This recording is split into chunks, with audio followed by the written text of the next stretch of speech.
Hey friends, if you wish to change Windows 11 Start menu layout, then please watch this video. I will guide you through the process. So it's not very difficult. First of all, open the Start menu and you can see the layout here. This has changed a little with the new update. So I would suggest to hide this pane, but I'll tell you the right way to do it. Right click on the Start button, select Settings from the menu, go to the Personalization tab and scroll down and select Start. Now, you can hide this pane for using this option show mobile devices and start. You can choose more pins or more recommendations or the default setting, which is a mix of both. You can show recently added apps or remove them. You can show most used apps or remove them. You can show recommended files. Okay, I have removed these. You can see that the recommendations are gone.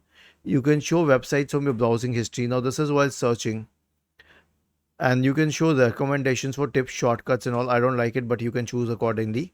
Show account related notifications. Well, do we get notifications? Yes, we do, but we are not getting it this time. Okay.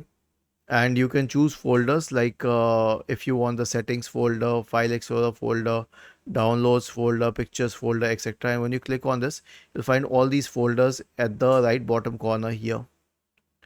Okay. And finally, you can obviously show or hide the mobile devices.